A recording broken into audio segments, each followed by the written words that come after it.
নমস্কার বাঙালি। আমারও আপনার কিছু সত্য ও ভৌতিক ঘটনা দিয়ে সাজানো আমাদের বিশেষ নিবেদন প্রেত জনি।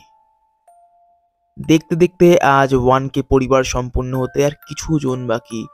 আর সত্যি তোমাদের এত পরিমাণে সাপোর্ট ছাড়া কোনো দিনও এটি সম্ভব হতো না। Thank you so much, thank you so much এত পরিমাণে সাপোর্ট করার জন্য। আর প্রত্যেকটা ঘটনার যে তোমরা কমেন্টগুলো করো না, কমেন্ট সেকশনটা একবার যদি পড়ে নিই প্রচণ্ড পরিমাণে মোটিভেট হই আমি। আর সবাইকে বলছি যারা যারা ঘটনা শুনছো কিন্তু প্রত্যেকটা ঘটনায় কিন্তু তোমরা কমেন্ট করতে কিন্তু কেউ বলো না, যাই কমেন্ট হোক, একটা লাভ রিয়্যাক্ট অথবা ভালো খারাপ যাই হোক, জাস্ট একটা কমেন্ট করে কিন্তু তোমরা বলে যাও ঘটনাটি কেমন লাগলো। প্রত্যেকটা কমেন্ট কিন্তু পড়লে আমি দারুণ মারাত্মকভাবে কিন্তু আমি মোটিভেট হই। আর এই কমেন্টগুলো পড়ার পরেই কিন্তু আমি নতুন নতুন ঘটনা আনার কিন্তু যে ইচ্ছাটা থাকে না আরও বেড়ে যায়। আর 1K স্পেশালে যা তোমাদেরকে দিতে চলেছি আশা করছি তোমাদের সকলেই ভালো লাগবে। পোস্টারটা আশা করছি অনেকে দেখে নিয়েছো, আর যারা দেখোনি তাদেরকে বলছি কমিউনিটি পোস্টে আমি পোস্ট করে দিয়েছি, আশা করছি ওখান থেকে তোমরা গিয়ে দেখতে পারবে। আর আজ যে ঘটনাটি বলবো, ঘটনাটি একসঙ্গে দুটি ঘটনা। একটি জলজ্যান্ত সবুজে ভরা গ্রাম হঠাৎ করে যে কিভাবে উধাও হয়ে যেতে পারে, এবং এই গ্রামে যেতে এখনো সবাই কেন ভয় পায়, আর যারা রাতে এই গ্রামে গিয়েছিল তাদের সাথে কি হয়, এই সব প্রশ্নের উত্তর থাকবে আজকের ঘটনায়। তাই আর বেশি সময় নষ্ট করব না, শুরু করছি আজকের 54 নম্বর এপিসোড। কিন্তু তার আগে যারা যারা আমার এই ভয়েস অথবা আমার এই পরিবারে নতুন তাদেরকে বলছি, যদি ঘটনাটি ভালো লেগে থাকে তবে কিন্তু অবশ্যই একটি লাইক এবং একটি সাবস্ক্রাইব করতে কিন্তু কেউ ভুলবে না, এবং কমেন্ট করে কিন্তু অবশ্যই কিন্তু কমেন্ট করে জানিও তোমাদের ঘটনাটা কেমন লাগলো। প্রত্যেকজনকে বলছি যারা যারা ঘটনা শুনছো কমেন্ট করতে কিন্তু কেউ ভুলো না। শুরু করছি আজকের 54 নম্বর এপিসোড। আমাদের ঘটনা বলার মধ্যে বেশিরভাগ সময় আপনারা ভূত প্রেত, কালা জাদু, তন্ত্রমন্ত্র, জিন ইত্যাদির কথা শুনতে পাবেন। আমাদের পরিবারের কোনো সদস্য অ্যানিমেস অথবা কুসংস্কারকে প্রশ্রয় দেয় না, তথা একজন গল্পপ্রেমী হিসেবেই ঘটনাগুলিকে শুনবেন।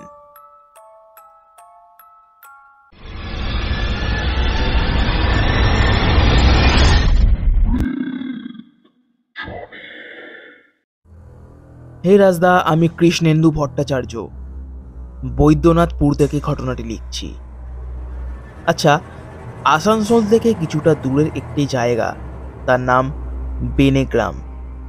এই বেনেগ্রামের নাম কতজন শুনেছ তা আমি জানি না, তবে ওয়েস্ট বেঙ্গলের মধ্যে বেনেগ্রামের মতন রহস্যময় জায়গা সত্যি অনেক কম। আর আজ এই জায়গাকে ঘিরেই একটি ঘটনা পাঠাচ্ছি। ভালো লাগলে তোমাদের মতন করে শুনিও। আর 1K স্পেশালে যে গল্পটি আসতে চলেছে তার জন্য সত্যিই দারুণ এক্সাইটেড হয়ে আছি।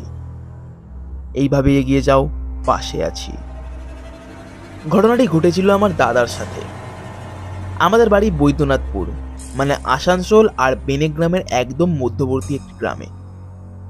ছোট থেকে ওই গ্রামের অনেক গল্প শুনে বড় হয়েছি, তবে কোনটা সত্যি আর কোনটা শুধুই গল্প তা সত্যি বোঝা যায় না। কিন্তু আমার এই 21 বছর বয়সে যাওয়ার ইচ্ছা থাকলেও বাড়ি থেকে কোনোদিনই পারমিশন পাইনি, কারণ সময়টা 2014-র কাছাকাছি। তখন আমার দাদার বয়স ওই আমারই মতন 20 কি 21 হবে। স্কুলের গরমের ছুটি পড়ায় বেশ মজায় কাটাচ্ছিল দিনগুলো, তবে তা বেশি দিন গেল না। একদিন আমাদের মাঠে দাদা ও দাদার বন্ধুরা মিলে খেলছিল। খেলতে খেলতে মৃদুলদা হঠাৎ বলে ওঠে, এই দীপ, শোন না, এইভাবে আর কতদিন বলতো? দীপ হচ্ছে আমার দাদা। এই শুনে আমার দাদা বলে, কেন, কি হলো আবার তোর? কি হবে, স্কুল ছুটিটা 2 সপ্তাহ হতে যায় বলতো। কেমন একটা একঘেয়েমি লাগছে না তোদের? একঘেয়েমি?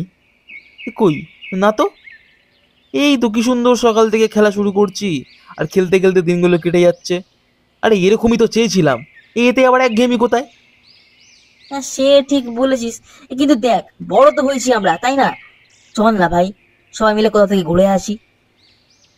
কোথায় আবার যাবি এই গরমে তুই? না, আরে জায়গা আছে, তোরা যাবি কিনা বল না। একটু দূর, তবে কিন্তু মারাত্মক হবে ব্যাপারটা। এই কথা বলার পর একে একে মাঠে থাকা দাদার প্রত্যেকটা বন্ধু একজোট হয়। কোথায় ঘুরতে যাবে জিজ্ঞাসা করায় মৃদুলদা বলে, চল না, আমাদের দিদার পাশের গ্রাম বেনে গ্রাম দিয়ে ঘুরে আসি, আর বেশিক্ষণের তো পথ নয়। দাদা তো এই কথা শুনে তিরিং করে লাফিয়ে ওঠে এবং খুব ঝাড় দেয় মৃদুলদাকে। পাগল নাকি তুই? জানিস না ওই গ্রামের কথা? আরে সবই জানি, আরে ওসব কিছু না, চল না, মারাত্মক অ্যাডভেঞ্চার হবে কিন্তু ভাই। এই শুনে বেশিরভাগ সবাই একটু ভাবনা চিন্তা করে, তবে ভাবনা চিন্তা করার পর বেশিরভাগই একে একে না করে দেয়। বেঁচে থাকে আমার দাদা সহ আরো দুজন, মৃদুলদা, আমার দাদা ও অমিতদা। আমার দাদাও অনেকক্ষণ থেকে বারণ করার পর শেষে মৃদুলদার জোড়াজুড়িতেই যেতে রাজি হয় ও অমিতদাও এতে রাজি হয়। ওই তিনজনেই ঠিক করে যে মৃদুলদার দিদার বাড়ি যাচ্ছি বলে বাড়ি থেকে বের হবে। আর মৃদুলের দিদার বাড়িও ছিল নূতনডাঙ্গায়, বেনেগ্রামের একদম পাশে। বেনেগ্রাম ঘুরে দিদার বাড়ি ঢুকলে কেউ খবরটাও পাবে না। আর তখন তো অত ফোনের ব্যবস্থা ছিল না ঘরে ঘরে, যে ফোন করে দিদা কখন বেরোচ্ছি, কখন ঢুকবো এইসব জিজ্ঞাসা করবে। তাই চিন্তারও কোনো ব্যাপার নেই। সে যাই হোক, তৃতীয় দিনের দুপুর দুপুর বের হয় তিনজন। বেশি কোনো রাস্তা নয়, মেন রাস্তায় উঠে অটো ধরে প্রায় আধ ঘন্টার মধ্যে পৌঁছয় নূতনডাঙ্গা স্টপে। এইখান থেকে পায়ে হেঁটে তিনজন পৌঁছায় বেনেগ্রাম। এই গ্রামের গল্প অনেক আছে, তবে দুটি সবচাইতে বেশি শোনা যায় লোকের মুখে। প্রথমটা হলো এই গ্রামের একসময় নাকি একটি হসপিটাল ছিল, যার নাম এখন বর্তমানে কুলপি হসপিটাল নামে পরিচিত। এই হসপিটালে একসময় ভয়াবহ অগ্নি দুর্ঘটনায় মারা যায় কিছু নার্স সহ অনেক পেশেন্ট। তারপর থেকেই কিছু কিছু ভৌতিক কার্যকলাপ হতে শুরু করে গ্রামে। এরপর দ্বিতীয় গল্প যেটা শোনা যায় সেটা হলো আজ থেকে প্রায় 25 থেকে 26 বছর আগে এই বেনেগ্রামে কিছু দুষ্কৃতী ঢুকে পড়ে ও প্রচন্ড পরিমাণে লুটপাট চালায় গ্রামে। সকালে করে গ্রামবাসীরা সুন্দর সকালের জায়গায় রেল লাইনের উপর কাটা লাশ দেখতে পেত। তারপর থেকেই নাকি রেল লাইনের দিকে রাতে করে গেলে স্কন্ধ কাটার দেখা মিলত। এইসব কারণেই সবাই চলে যেতে শুরু করে বেনেগ্রাম থেকে। তা আমার দাদারা যখন সেই গ্রামে পৌঁছয় তখন ওই 4টে কি 4:30 হবে। গ্রামে ঢুকতে সবচাইতে প্রথমে যেটা চোখে পড়ে সেটা হলো নিস্তব্ধতা। ভুতুড়ে ও শুনশান হয়ে পড়ে আছে গোটা গ্রাম। কত ইটের পাকা বাড়ি ধূলিসাৎ হয়ে পড়ে আছে। সে যে যাই বলুক, জায়গাটার মধ্যে সত্যিই একটু গা ছমছমে ব্যাপার তো আছেই। একটা গোটা গ্রাম চোখের সামনে ফাঁকা হয়ে যায়। আর একটা গোটা ফাঁকা গ্রাম যে কতটা নিস্তব্ধ হতে পারে তা শহরের বুকে বসে কেউ বুঝতে পারবে না। গোটা গ্রাম ঘুরতে ঘুরতে শেষে বিকাল হতে শুরু করে। এখানেই হয় আসল সমস্যা। গ্রামের ভিতরে অনেকটা চলে আসার পরে ফেরত যাবার সময় তারা রাস্তা খুঁজে পায় না। অনেক ঘোরে, তবুও আমার দাদারা গ্রাম থেকে বের হওয়ার কোনো রাস্তাই দেখতে পায় না। ঠিক এই সময় আমার দাদা লক্ষ্য করে একটা ভাঙা বাড়ির ভিতর থেকে একজন মধ্যবয়সী লোক বেরিয়ে তাদের দিকেই আসছে। তিনজন ছুটে যায় তার কাছে এবং রাস্তা জিজ্ঞাসা করে।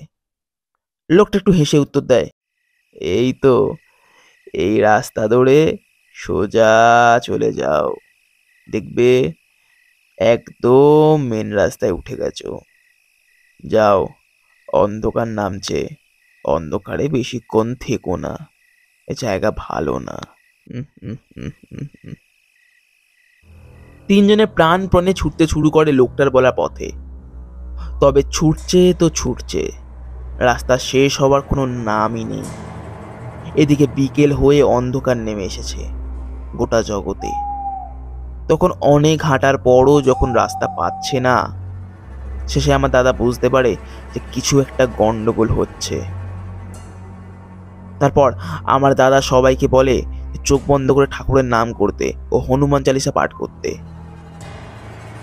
দাদাকে দেখে দেখে তিনজন চোখ বন্ধ করে হনুমান চালিসা জোরে জোরে বলতে শুরু করে। কিছুক্ষণ চালিসা পড়ার পর দাদা যখন চোখ খুলে তখন দেখে সেই লোকটাকে যেখানে দাঁড়িয়ে তারা রাস্তা জিজ্ঞাসা করেছিল এখনো তারা ঠিক ওই জায়গাতেই দাঁড়িয়ে, এবং দূর থেকে কিছু লাইট দেখা যাচ্ছে। ছুটে যায় সেই লাইটগুলোর কাছে সেইখানে যেতে যেতেই তারা মেন রাস্তাও দেখতে পায়। তারপর আর সময় নষ্ট না করে সোজা দৌড়াতে দৌড়াতে এসে পৌঁছয় মৃদুলের দিদার বাড়িতে। এই ঘটনা অনেক পরে আমি জানতে পারি, কিন্তু ওই ঘটনার পর আর সত্যি তেমন কিছু হয়নি। তবে জানি না বর্তমানে এখন ওই জায়গার অবস্থা কি। আমরা অনেকদিন আগেই বৈদ্যনাথপুর থেকে শিফট হয়ে কলকাতায় চলে এসেছি আমার বাবার কাজের জন্য, তাই আর আমার যাওয়া হয়ে ওঠেনি। তবে এখনও নাকি শোনা যায় যে রাতের বেলা বেনেগ্রামে যেতে অনেকে ভয় পায়।